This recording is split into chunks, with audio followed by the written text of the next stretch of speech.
Hello students, अस्सलाम वालेकुम। उम्मीद है आप सब खैरियत से होंगे। हमने सेकेंड ईयर मैथमेटिक्स के लास्ट लेक्चर में चैप्टर नंबर 9 वेक्टर्स कंप्लीट कर लिया था।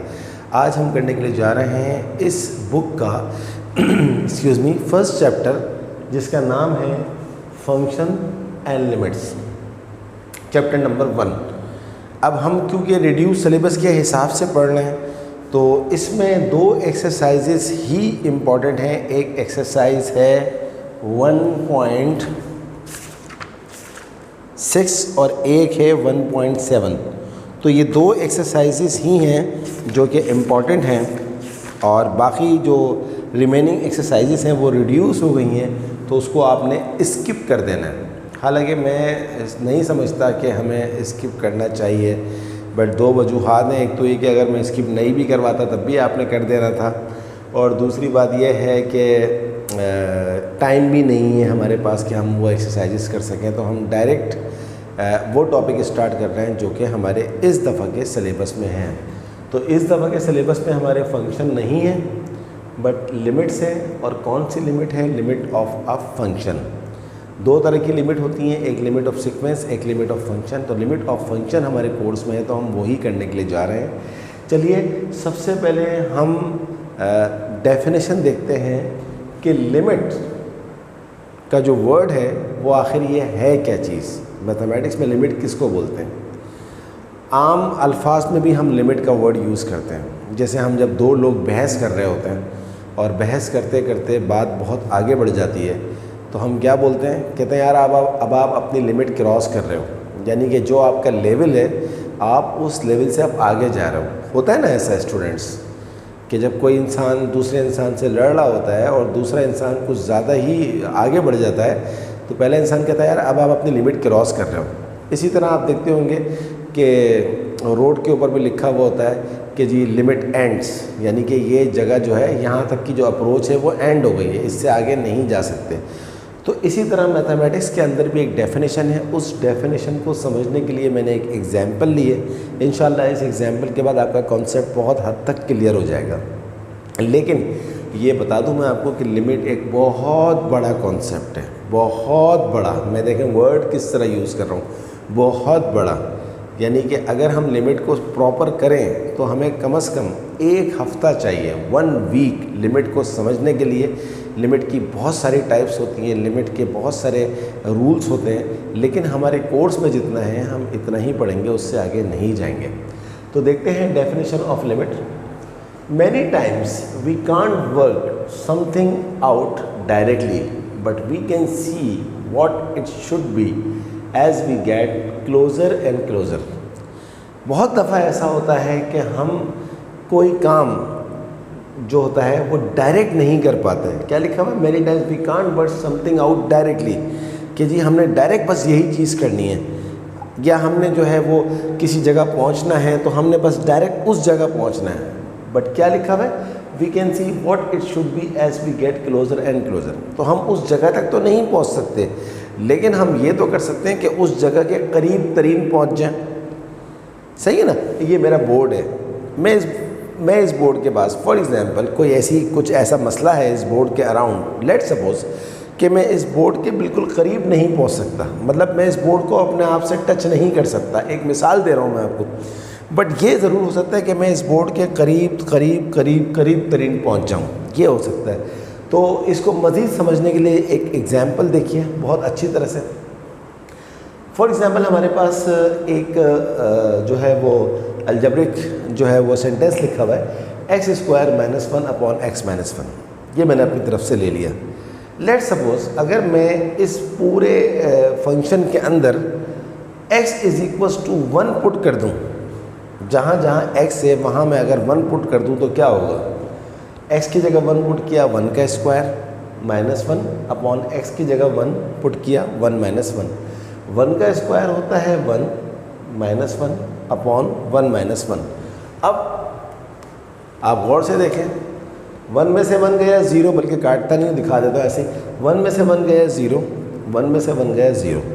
अब अगर आप अपने साइंटिफिक कैलकुलेटर में 0/0 करें, 0 / 0, यहाँ पर आ गया मैथ एरर। यानी कि कैलकुलेटर कह रहा है कि भाई ये क्या तुमने दे दिया मुझे। कैलकुलेटर को समझ ही नहीं आ रहा कि 0/0 क्या होता है। जब कैलकुलेटर में मैथ एरर आ जाए तो इसका मतलब है कि कैलकुलेटर ये कह रहा है कि भाई मुझे समझ नहीं आ रहा कि तुमने मुझसे क्या पूछा है। तो ऐसी चीज़ जो समझ ना आए उसको हम कहते हैं इनडिटर्मिनेंट, यानी कि 0/0 आ गया तो मैंने क्या लिखा है हेयर 0/0, बल्कि इस तरह ये परसेंटेज का साइन लगेगा, यहाँ लिखते हैं 0/0। तो here 0/0 is indeterminate, math error, समझ ही नहीं आ रहा ये क्या चीज़ है। तो अब यानी कि 1 यहाँ पर डायरेक्ट पुट किया तो आंसर ही नहीं आ रहा, समझ ही नहीं आ रहा ये क्या चीज़ आ गई। तो ये जो वर्डिंग लिखी हुई है, डिस्क्रिप्शन लिखी हुई है, इसको ये करके दिखाया जा रहा था। पहला क्या लिखा हुआ था, many times we can't work something out directly. इस लाइन का मतलब ये है कि जब x = 1 पुट किया तो कोई काम नहीं हुआ, समझ ही नहीं आ रहा ये क्या है, जिसको हम इनडिटर्मिनेंट कहते हैं। तो इसका मतलब क्या है कि अब हम कुछ और काम करते हैं। यहाँ लिखा हुआ है so we need another way of answering this. अब इस चीज़ का आंसर देने का हमारे पास एक और तरीका है। क्या है? So instead of trying to work out for x = 1, तो अब हम 1 पुट करेंगे तो हमारा आंसर आ जाएगा इनडिटर्मिनेट, यानी कि ना समझ में आने वाला। तो let's try approaching it closer and closer. तो यही बात यहाँ लिखी हुई होती है, but we can see what it should be as we get closer and closer. तो 1 पे तो आ गई इनडिटर्मिनेट फॉर्म, यानी कि इसका आंसर पॉसिबल ही नहीं है। बट अब हम क्या करेंगे, ऐसी सूरत में हम देखते हैं कि हम यहाँ तक तो पहुँच नहीं सकते। 1 रखने से हम इसकी जो है वैल्यू हासिल नहीं कर सकते। तो हम 1 के बजाय 1 के करीब तरीन चले जाएं। जैसे मिसाल के तौर पर देखिए, मैंने एक ये टेबल बनाया है, तो ये x है और ये x² - 1/x - 1 है। अब x = 1 पे समझ नहीं आ रहा क्या आंसर है। 0/0 का मतलब होता है इनडिटर्मिनेट, ये अनडिफाइंड हो गया। तो 1 पे तो नहीं आ रहा, तो हम एक काम करते हैं 0.5 पे ले लेते हैं। तो अगर हम 0.5 पे ले रहे हैं तो हमारा आंसर आ रहा है 1.5000 तो 0.5 पे आंसर आ रहा है। अच्छा, अगर हम 0.9 रख दें 1.90000 आ गया। अगर हम 0.99 रख दें तो 1.99000। अगर हम 0.999 रख दें तो 1.99900। अगर हम 0.9999 रख दें तो 1.99990, और ये सिलसिला चलता चला जाएगा। तो यहाँ पर क्या लिखा हुआ था, but we can see what it should be as we get closer and closer. 1 पे तो आंसर नहीं आ रहा, बट आप देखें हम 1 के करीब जाते जा रहे हैं। 0.5 फिर 0.9, 0.9 1 के बहुत करीब होता है। 0.99 1 के और करीब हो जाता है। 0.999 और करीब, 0.9999 और करीब करीब करीब करीब। तो आप यहाँ पर गौर से देखें, जैसे जैसे हम इस अप्रोच को 1 के करीब लेके जा रहे हैं, वैसे वैसे ये चीज़ कहाँ जा रही है। आप गौर से देखें, 2 की तरफ जा रही है, क्योंकि 1.5 2 के तरफ होता है, लेकिन 1.9 2 के और करीब होता है, 1.99 2 के और करीब, और 1.9999 2 के और करीब। तो हम जो है 1 के करीब जाते जाएंगे, ये आंसर 2 के करीब आता जाएगा। बात समझ में आ रही है? तो अब हमें बिहेवियर पता लग रहा है कि जैसे जैसे हम 1 की तरफ अप्रोच कर रहे हैं, वैसे वैसे हमारा आंसर 2 की तरफ जा रहा है। ये आपके सामने है, आपको नज़र आ रहा है। बट 1 पे आंसर नहीं है, 1 पे 0.0 आ रहा है।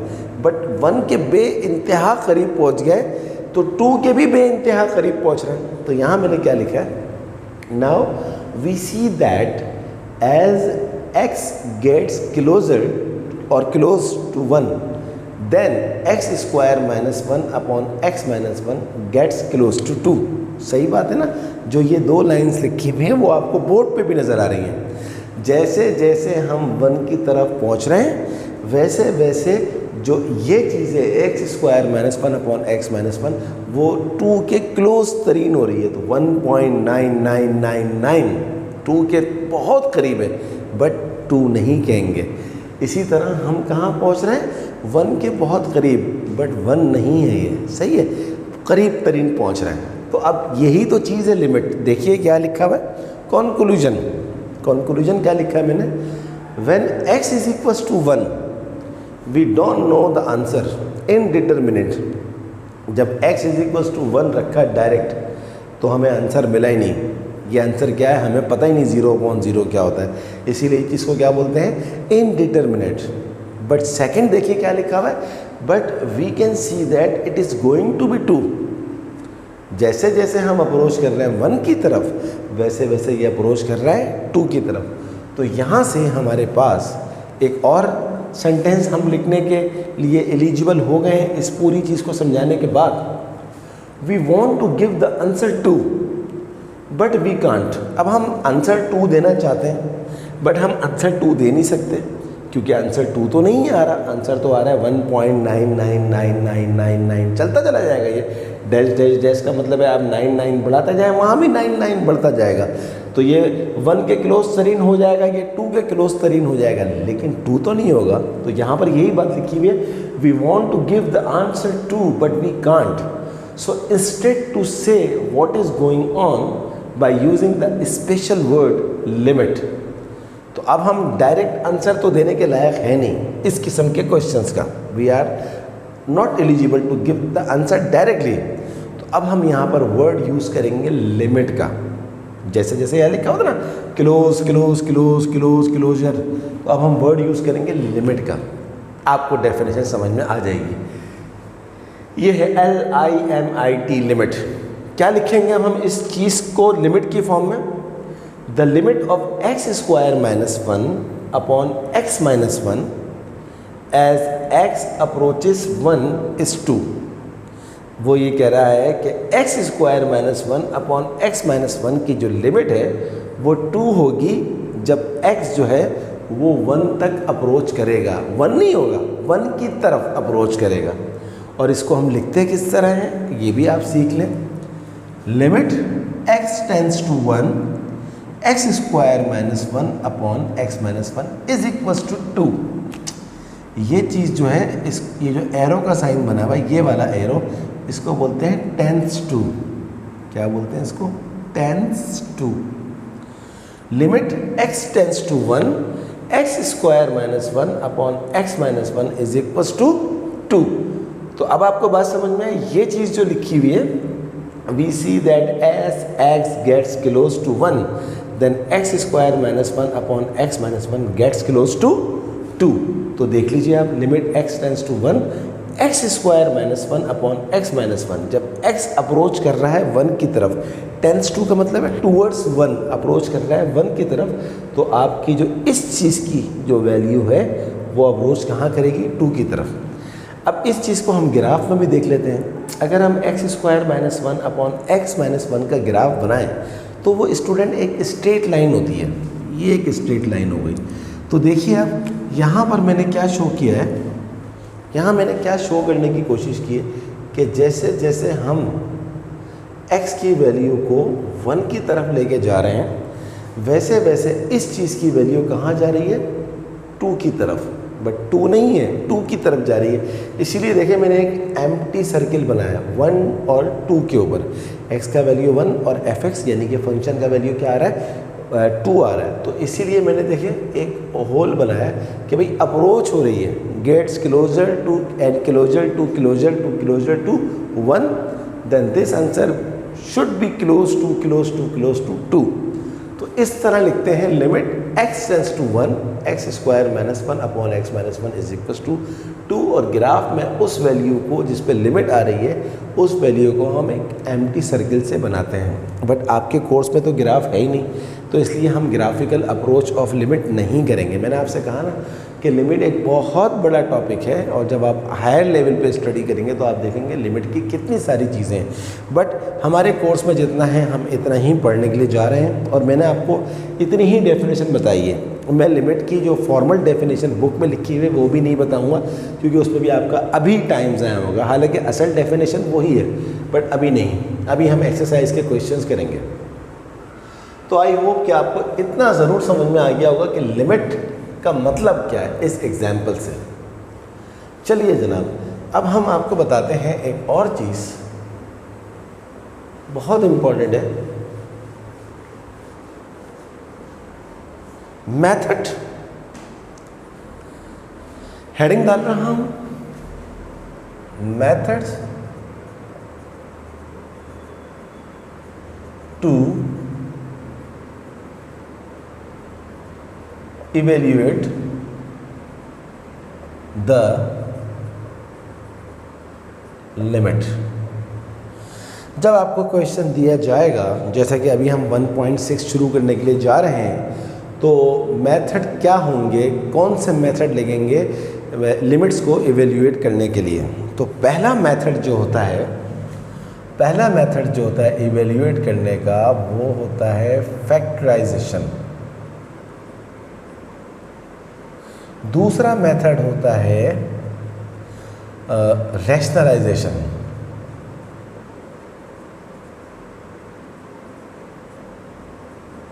और तीसरा मेथड होता है substitution.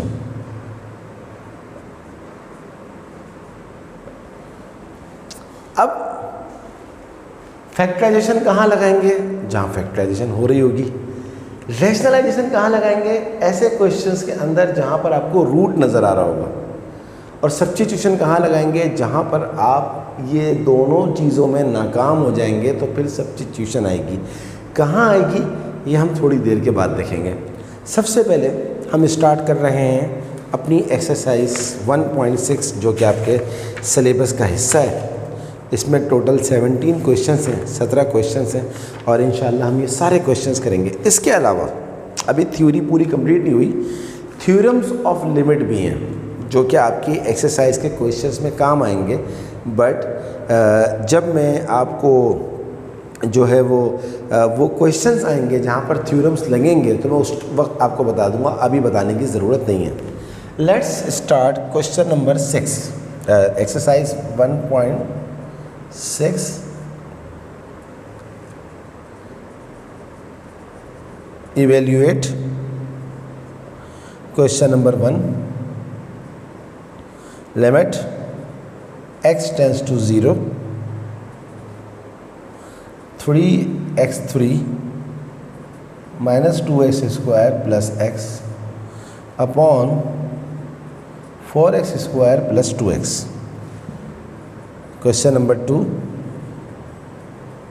Limit x tends to 3 x square minus 1 9 upon x minus 3। Next question, 3-4 question लिख लेते हैं, फिर उसके बाद उसको जल्दी जल्दी सॉल्व कर लेंगे। नेक्स्ट क्वेश्चन है question number 3, limit x tends to 2 x square minus 5x plus 6 upon x square minus 7x plus 10। Question number 4 है limit t tends to 5 t square plus 3t minus 10 upon 2t square plus 13t minus 10। ये students मैंने 4 सवाल लिखे हैं। अब हम पहले ये 4 सवाल करते हैं, फिर बाकी सवाल करेंगे। तो सबसे पहले हम बात करते हैं solution of question number 1। Limit x tends to 0 3x cube minus 2x square plus x upon 4x square plus 2x। देखिए वही जो थोड़ी देर पहले डेफिनेशन थी, अगर हम उस डेफिनेशन को इस पर अप्लाई करें, अगर मैं x टेंस टू 0, अगर मैं x is equals to 0 put कर दूं तो ये 0, x की जगह ये 0, ये 0, ये 0, ये 0, ये 0, तो ओवरऑल आंसर क्या हो जाएगा 0/0। और आप जानते हैं कि 0/0 क्या होता है, इनडिटरमिनेट फॉर्म। तो इनडिटरमिनेट फॉर्म आ गई तो अब आप इसको एवेल्यूएट कैसे करेंगे, क्या लिखा हुआ है, या तो फैक्टराइजेशन से, या रैशनलाइजेशन से, या सब्स्टिट्यूशन से। तो अब दिखने में ही नज़र आ रहा है कि क्या हो सकती है, ये फैक्टराइजेशन हो सकती है। तो फैक्टराइजेशन क्या होगी, इसकी लिमिट x टेंस टू 0। गौर से देखें ऊपर सब में कॉमन क्या आ रहा है, x। तो यहाँ आ जाएगा 3x स्क्वायर, यहाँ आ जाएगा 2x, और x बाहर आ गया तो यहाँ आ जाएगा 1 अपॉन, इन दोनों में कॉमन क्या आ रहा है, x। वैसे 2 भी आ रहा है बट हमें x को ख़त्म करना है असल में। 2x प्लस 2, x से x कट गया। अब अगर आप लिमिट अप्लाई करेंगे तो अब आंसर 0/0 नहीं आएगा। देख लीजिए, अप्लाई लिमिट। अप्लाई लिमिट का मतलब है कि जहाँ जहाँ x है वहाँ पर क्या लगा दो, 0 लगा दो। तो 3 0 का square minus 2 0 plus 1 upon 2 0 plus 2 is equals to 3 into 0 0, 2 into 0 0 plus 1 upon 2 into 0 0 plus 2। तो ये आ गया 0 माइनस 0 0 और 1 1 अपॉन 2 आपके पास आंसर आ गया। चेक करें इसको बुक में क्या है जनाब। क्वेश्चन नंबर एक्सरसाइज 1.6 1/2 आ रहा है। इसको फोल्ड करके रख लेते हैं ताकि आंसर को जल्दी देखने में आसानी हो जाए। तो ये आ गई आपके पास 1/2। तो देखा आपने कि यहाँ पर आपने फैक्टराइजेशन करी तो आपका काम कितना आसान हो गया। तो इसीलिए मैंने यहाँ पर लिख दिया कि इन 3 में से कोई एक मेथड हमने लगाना होगा। चलिए अब हम करते हैं क्वेश्चन नंबर 2। देखते हैं कि क्वेश्चन नंबर 2 में हमसे क्या पूछा जा रहा है। Let's have a look. Question number 2, limit x tends to 3 x square minus 9 upon x minus 3। अब आप यहाँ डायरेक्ट 3 पुट करके देखें। आप यहाँ 3 पुट करेंगे तो क्या हो जाएगा, 3 का स्क्वायर 9, 9 माइनस 9 0। यहाँ 3 पुट करें, 3 माइनस 3 0। तो ये भी क्या हो रही है, इनडिटरमिनेट फॉर्म बन रही है। तो इसलिए हम इसको नहीं कर सकते। अब हम क्या करेंगे, इन 3 में से कोई एक मेथड लगाएंगे। ऑब्वियसली फैक्टराइजेशन नज़र आ रही है हमारे को होती हुई। तो ये हो गया x टेंस टू 3। इसको देख लीजिए आप, ऊपर x स्क्वायर माइनस 9 लिखा हुआ है। तो आपने मैट्रिक में एक फॉर्मूला पढ़ा था। इसको चले मैं एक स्टेप बढ़ा देता हूँ, हालांकि मुझे बढ़ाना नहीं चाहिए, मैं समझता हूँ कि ये आपको आता है। तो limit x tends to 3 x square minus 3 square क्या होता है, a minus B into A plus B upon x minus 3। तो मैट्रिक वाला जो फॉर्मूला था वो लगा दिया। A square minus B square का क्या होता है, a minus B into A plus B. ये x माइनस 3 से कट गया। तो आपके पास क्या बाकी बचा, x प्लस 3। अब अगर आप लिमिट लगाएंगे तो इनडिटरमिनेट फॉर्म नहीं आएगी। तो मैं यहाँ लिख रहा हूँ, सॉरी मुझे लिखना चाहिए अप्लाई लिमिट। तो जहाँ जहाँ आपको x नज़र आ रहा है वहाँ आप पुट कर दें 3 प्लस 3 होता है 6 and this is your final answer. चलिए जनाब अब हम करते हैं क्वेश्चन नंबर 3। तो देखा आपने कितने आसान सवाल है, बहुत आसान सवाल। कॉन्सेप्ट क्लियर हो जाता है तो क्वेश्चंस तो फिर कोई मसला ही नहीं है। असल चीज़ ही कॉन्सेप्ट क्लियर करना है। अच्छा, इसका मैंने आंसर नहीं देखा था। इसका क्वेश्चन नंबर 2 का 1.66 आ रहा था। आई थिंक 6 ही आएगा, सही है। तो आंसर इसका आ रहा था 6, मैंने देखा नहीं, आप देख लीजिएगा। क्वेश्चन नंबर 2 का आंसर 6 है। अच्छा जनाब, ये आपके पास लिखा हुआ है 3 limit x tends to 2 x square minus 5x plus 6 upon x square minus 7x plus 10। तो x टेंस टू 2 अगर आप लगा देंगे इसके अंदर, जहाँ जहाँ x रखा हुआ है अगर आप 2 लगा दें तो ये हो जाएगा जनाब आपके पास 2 का स्क्वायर हो जाएगा 4 और 5 2 ज़ा 10, तो 6 और 4 10, 10 माइनस 10 हो जाएगा 0, और यहाँ लगाएंगे आप 2 का स्क्वायर 4 और 7 2 ज़ा 14, 10 प्लस 4 14, 14 माइनस 14 होता है 0। तो ये भी आपके पास अगर डायरेक्ट आप लिमिट लगाते हैं 2 तो 0/0 बन रहा है, लिहाजा हम इसको सॉल्व नहीं कर सकते, इवेल्यूएट नहीं कर सकते।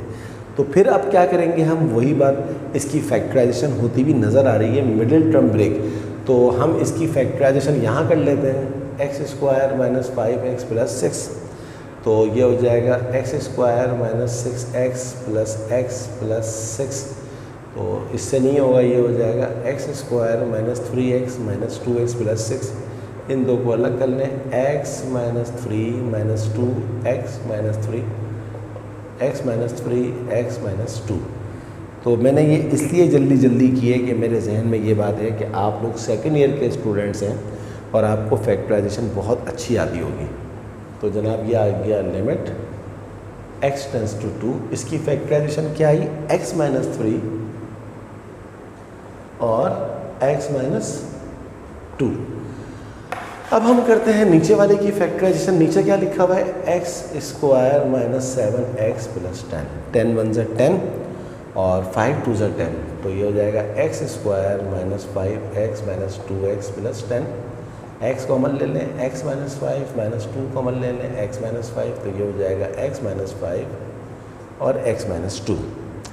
तो जनाब हमारे पास नीचे आ गया x माइनस 5 और x माइनस 2। गौर से देखें, x माइनस 2 से कट रहा है, तो आपके पास बाकी क्या बचा, limit x tends to 2 x minus 3 upon x minus 5। तो अब अगर आप लिमिट लगाते हैं तो अब लिमिट लगाने से आपका आंसर ख़राब नहीं हो रहा, ख़राब का मतलब है आपका आंसर 0/0 नहीं आ रहा, तो इसलिए आप लगा सकते हैं अप्लाई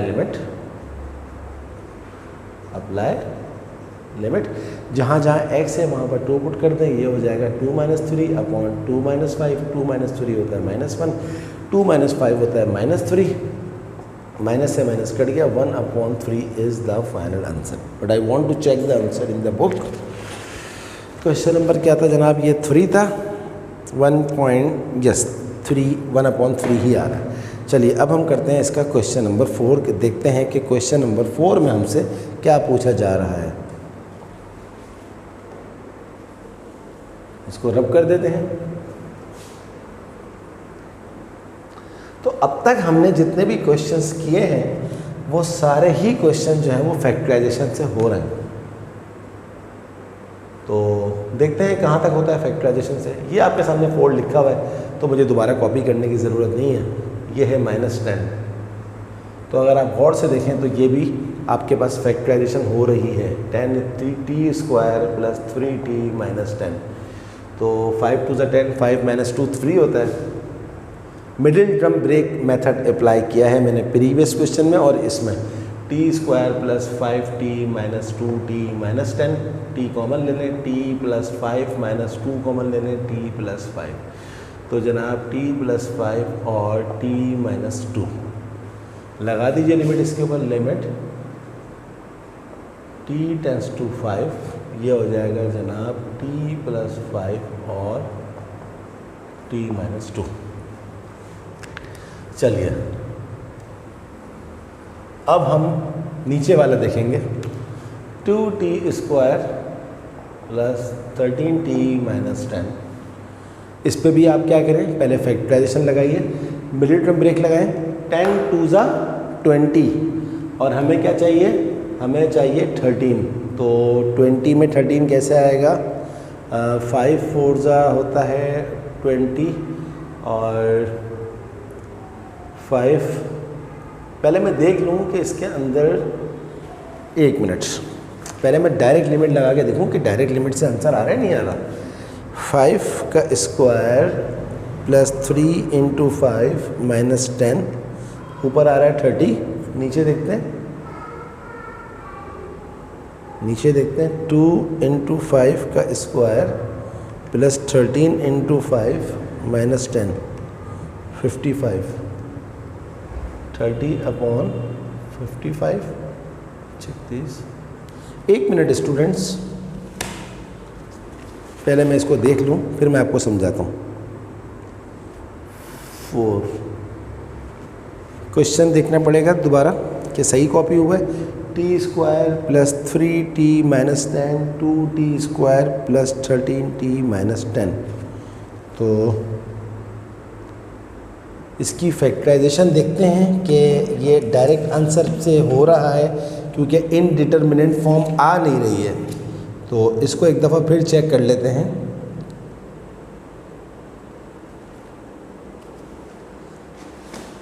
यस, तो ये एक ऐसा सवाल है स्टूडेंट्स कि इसमें फैक्टराइजेशन करने की ज़रूरत ही नहीं है, क्योंकि जब आप डायरेक्ट 5 पुट कर रहे हैं तो इसके अंदर 0/0 नहीं आ रहा, इसलिए आप डायरेक्ट अप्लाई कर सकते हैं लिमिट। बात समझ में आई? तो अगर 0/0 नहीं आ रहा तो घबराने की, परेशान होने की ज़रूरत नहीं है, आप डायरेक्ट लगा दीजिए। 5 का स्क्वायर, जहाँ जहाँ t नज़र आ रहा है वहाँ 5 लगा दें। 3 इंटू 5 माइनस 10 अपॉन 2 इंटू 5 का square plus 13 into 5 minus 10। Check करते हैं। 5 का स्क्वायर होता है 25, 3 5 होता है 15 माइनस 10 अपॉन 5 का स्क्वायर 25, 25 2 होता है 50, 13 5 होता है 65 माइनस 10। तो अब हम इसको कैलकुलेटर से कर लेते हैं। 25 प्लस 15 माइनस 10, ये आ रहा है हमारे पास 30, और 50 प्लस 65 माइनस 10, ये हमारे पास आ रहा है 105। तो अगर हम इसको काटना चाहें तो 5 6 30, 5 2 10, 5 1 5, तो ये आ रहा है हमारे पास 6/21। ये मज़ीद छोटा हो सकता है अगर मैं 3 से इसको काट दूँ, 3 से, 3 2 6, 3 7 21, तो आपका आंसर आ गया जनाब 2/7। अब इसका आंसर बुक में चेक करते हैं, क्या है जनाब इसका आंसर? 2/7, 100% करेक्ट। चलिए अब हम करते हैं एक और क्वेश्चन, फिर मज़ीद क्वेश्चंस देखते हैं कि हम आज की क्लास में करेंगे अगली में। क्वेश्चन नंबर 5 देखते हैं।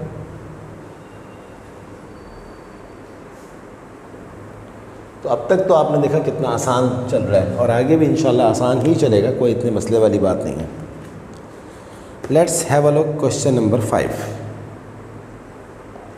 क्वेश्चन नंबर 5 है जनाब, लिमिट x टेंस टू 1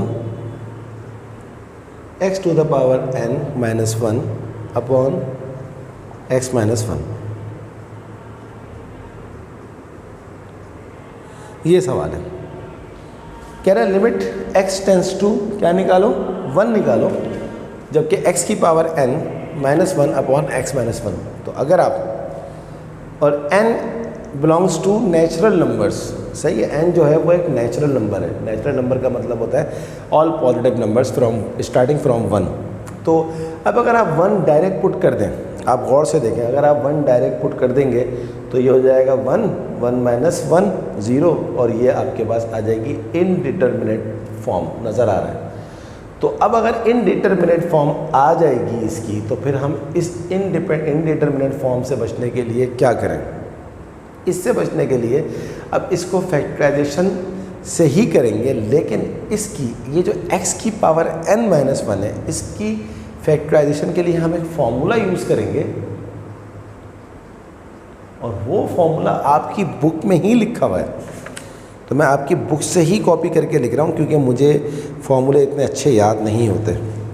ये फॉर्मूला ये है, x की पावर n माइनस a की पावर n, ये फॉर्मूला होता है x minus a into x की power n minus 1 plus x की power n minus 2a plus x की power n minus 3 a square, और ये चलता रहेगा अनटिल अनलेस a की पावर n माइनस 1 अपॉन में आएगा x माइनस a। ये फॉर्मूला है, सही है जनाब। इसको आप फॉर्मूला ऑफ पॉलिनोमियल कह दें या सिंपल आप इसको फॉर्मूला उसके हिसाब से कह दें। अब देखिए आप गौर से, यहाँ क्या लिखा हुआ है, x की power n minus 1 upon x minus 1। तो यहाँ पर अगर आप देखें तो आपको नज़र आ रहा होगा, यहाँ पर जो a है वो असल में क्या है, 1 है।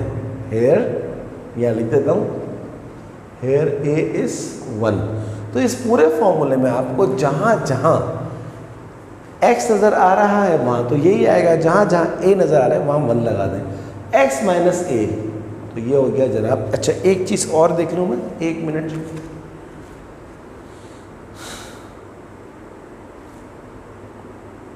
सही, तो इसको 1 मिनट,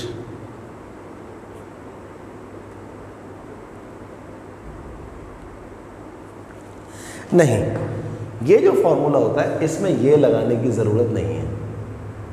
इस फॉर्मूले में आपको बस यही लगाना है। इसको मैं यहाँ पर पूरा का पूरा, बल्कि मैं काम कर रहा हूँ, मैं इस पूरे फॉर्मूले को दोबारा लिख रहा हूँ। मैं आपको समझाता हूँ कि ऐसा क्यों किया मैंने। मेरी कोशिश होती है कि स्टूडेंट कहीं पर भी कंफ्यूज ना हो, क्योंकि अगर स्टूडेंट कंफ्यूज हो जाएंगे तो मैं भी फिर उनकी वजह से कंफ्यूज हो जाता हूँ। मैं बोलता हूँ फिर फ़ायदा क्या, अगर आपने सिर्फ सवाल ही करवाया, समझाया नहीं बच्चे को। प्लस a की पावर n माइनस 1, ये चीज़ है आपके पास, सही है जनाब। और ये बराबर जो है वो आपके पास, इसको लिख दें इसके साथ x माइनस a। अब मैंने फॉर्मूला पूरा लिखा है, तो x की पावर n माइनस a की पावर n किसके बराबर होती है, x की power n minus 1 plus x की power n minus 2 multiply by a plus x की power n minus 3 multiply by a square plus dash dash dash dash dash plus a की power n minus 1 into x minus a। अब ये आप लगाएं इसके ऊपर, तो देखिए फॉर्मूला लगाएं, x की पावर n माइनस 1, तो ये ऐसे ही आ जाएगा, x की पावर n माइनस 1, कोई चेंजिंग नहीं आएगी, प्लस x की power n minus 2 multiply by a। 1 को 1 से इसको मल्टीप्लाई करने से कोई फ़ायदा नहीं होगा, क्योंकि यहाँ पर a जो है वो 1 है, मैंने लिख दिया, प्लस x की power n minus 3 multiply by a square. 1 का स्क्वायर 1 होता है, कोई फ़र्क नहीं पड़ेगा, and plus dash dash dash plus a की पावर n माइनस 1 के ऊपर कुछ भी आ जाए वही चीज़ आती है, मल्टीप्लाई बाय ये क्या लिखा हुआ है, x माइनस a आपके पास क्या है, 1। और इस सवाल का अपना जो आपके सामने लिखा हुआ है, इस सवाल का अपना वो क्या है, x माइनस 1। सही है जनाब। अब आप गौर से देखें, ये x माइनस 1 इस x माइनस 1 से कट गया, तो अब आपके पास बाकी क्या बचा, n माइनस 1 प्लस x की power n minus 2 plus x की power n minus 3 plus dash dash dash plus 1। अब अगर आप अप्लाई करते हैं लिमिट, तो जहाँ जहाँ आपके पास x है वहाँ पर आप क्या लगाएंगे, 1 लगाएंगे। तो ये हो जाएगा 1 plus 1 plus 1 plus dash dash dash plus 1। और ये किसके बराबर होता है, ये पूरी चीज़ सीक्वेंस एंड सीरीज़ के चैप्टर में आपने देखा होगा कि अगर 1 प्लस 1 प्लस 1 प्लस 1 हो तो ये बराबर किसके होता है, n के, और यही आपकी लिमिट है। सही है जनाब। तो आई एम सॉरी, थोड़ा सा मैंने फॉर्मूला पहले गलत कर दिया था, बाद में मैंने सही कर दिया। तो x की पावर n माइनस a की पावर n का फॉर्मूला ये होता है। चाहे तो इसको पहले लिख लें, आपकी मर्ज़ी है। अब इसका जवाब चेक करते हैं बुक में क्या आ रहा है।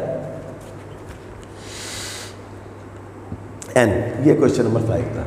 तो स्टूडेंट ये थी हमारी आज की क्लास, जिसमें हमने क्वेश्चन नंबर 5 को 100% कंप्लीट कर लिया। अब इसमें टोटल क्वेश्चंस कितने रह गए हैं? 5 तक हमने कर लिया है और 17 सवाल हैं। मैं समझता हूँ आज मेरा ज़्यादा टाइम थोड़ा थ्योरी वगैरह कॉन्सेप्ट वगैरह समझाने में लग गया, बट नेक्स्ट लेक्चर में तो ये मुझे लगता है पूरी एक्सरसाइज ख़त्म ही हो जाएगी। तो अगले लेक्चर तक के लिए इंतज़ार कीजिए। आज जितना पढ़ाया है जब तक उसकी प्रैक्टिस कीजिए, और कोई प्रॉब्लम आए, कोई मसला हो तो आप मुझसे पूछिएगा, इंशाल्लाह मैं आपकी ज़रूर हेल्प करूँगा। स्टूडेंट, आप सबसे रिक्वेस्ट है कि काइंडली अगर अभी तक आपने मेरे चैनल को सब्सक्राइब नहीं किया तो उसको ज़रूर सब्सक्राइब कीजिएगा। मेरी वीडियोस को लाइक करने के साथ साथ अपने तमाम दोस्तों को शेयर करवाएं और उनको भी कहें कि मेरे चैनल को सब्सक्राइब करें। तो स्टूडेंट्स, अगली क्लास तक के लिए अल्लाह हाफ़िज़।